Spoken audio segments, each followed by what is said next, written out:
ان الدین عند اللہ الاسلام۔ عزیزان محترم، السلام علیکم ورحمۃ اللہ وبرکاتہ۔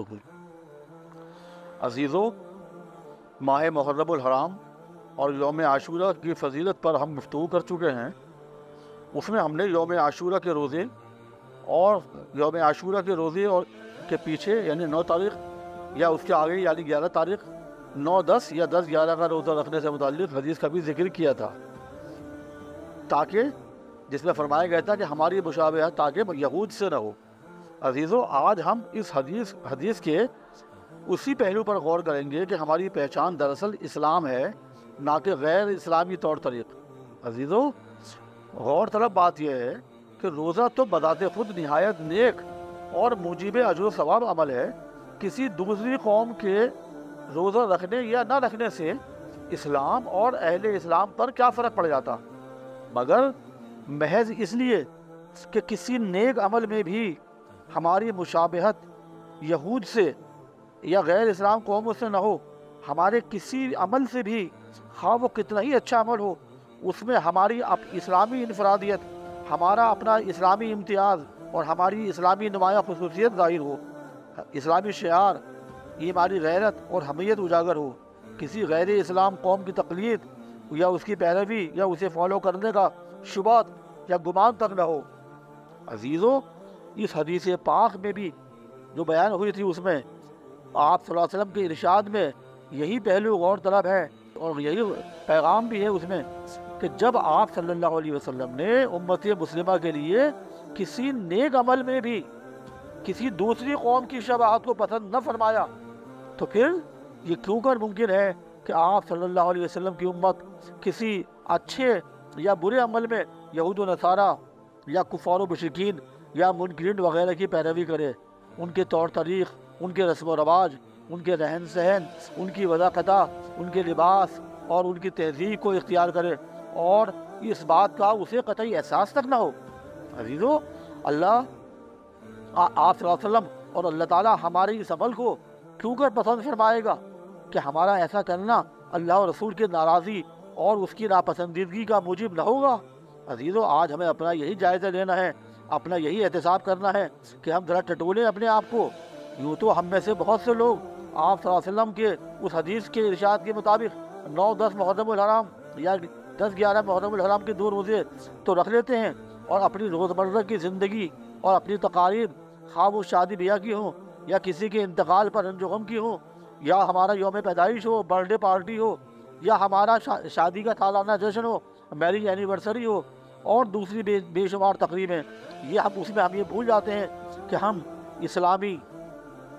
تعلیمات، قرآنی احکامات، اللہ کے رسول کی سنت پاک اور آپ صلی اللہ علیہ وسلم کے ارشادات سے بالکل غافل رہتے ہیں۔ نہ ہی ہم خاطر خواہ قرآن و سنت کو جاننے کی کوشش کرتے ہیں، نہ سمجھنے کی کوشش کرتے ہیں، اور عمل تو بہت دور کی چیز ہے، اور اکثر اوقات تو سب جان بوجھ کر بھی اپنے سماجی دباؤ یا اپنے گھر کے لوگ، اپنے بچوں کی خوشی اور ان کی مرضی کے آگے، یا خود اسلام اور ایمان کو بس گھر کے طاق میں رکھ کر ان غیر اسلامی رسموں کو ہم انجام دیتے رہتے ہیں۔ عزیزو، اس عظیم ماہ مبارک محرم الحرام اور یوم عاشورہ کی تاریخی اہمیت اور فضیلت کو جان کر، سمجھ کر، اور صرف 2 روزے 9 یا 10 یا 10-11 محرم الحرام کے روزے رکھ کر ہم فارغ نہ ہو جائیں، بلکہ اپنے احساس کو جگائیں، اپنے طرز عمل اور زندگی کے طور طریقوں کا جائزہ لیں، اور اب پکا عہد کریں کہ ہم اپنے ہر عمل میں اس بات کی بھرپور کوشش کریں گے کہ اس میں کسی طرح بھی غیر اسلامی رنگ کا ہلکا سا بھی شائبہ نہ ہو، اور ہم اللہ اور رسول کے ارشادات کو جاننے، ان کو سمجھنے اور ان پر خاطر خواہ عمل کرنے کی بھی کوشش کریں۔ عزیزوں، اپنے اس فکر و احساس کو بیدار کرنے کے لیے ہمارے پیش نظر اللہ اور رسول کے یہ ارشادات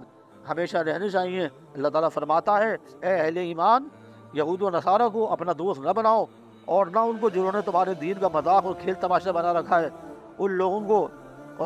کو جن کو تم سے پہلے کتاب دی گئی تھی، اور منکرین کو بھی، اور جو کوئی تم میں سے ان کو دوست بنائے گا وہ انہی میں سے ہے۔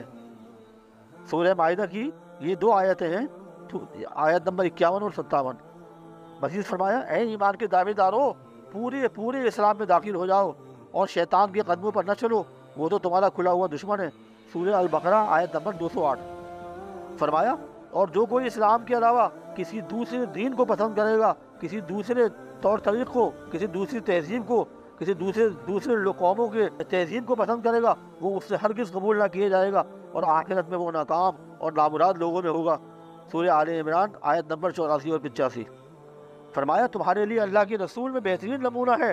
ہر اس شخص کے لیے جو اللہ پر اور آخرت کے دن پر یقین رکھتا ہو اور کثرت سے اللہ کو یاد رکھتا ہو۔ سورۃ الاحزاب آیت نمبر 21۔ فرمایا آپ کہہ دیجئے اے لوگوں، جو اس ہدایت کی پیروی کرے گا، یعنی جو قرآن کے ذریعے سے اللہ نے آپ صلی اللہ علیہ وسلم کو دی ہے، وہ اپنے ہی لیے کرے گا، اور جو اس سے بھٹکے گا تو اس کا وبال بھی اسی پر ہوگا۔ سورہ یونس آیت نمبر 108۔ فرمایا کہہ دو ہدایت تو وہی ہے جو اللہ کی ہدایت ہے، اور ہمیں اسی بات کا حکم ہوا ہے کہ ہم سارے جہان کے رب کے سامنے سر تسلیم اپنا خم کر دیں۔ سورہ الانعام آیت 71۔ عزیزو، تمام امور میں اسلامی ہدایات اور طرز حیات ہمارا شعار ہو، اور رسول اکرم صلی اللہ علیہ وسلم جو رحمت للعالمین ہیں، آپ صلی اللہ علیہ وسلم کی یہ دعا مستقل ہمارے شعور کو بیدار رکھے، اے اللہ ہم کو ہمارے نفس کی شر سے بچا کر اپنی پناہ میں لے لے، اور ہمارے اعمال کے خراب اور برے پہلوؤں سے ہمیں بچا لے۔ وما علینا الا البلاغ۔ السلام علیکم ورحمۃ اللہ وبرکاتہ۔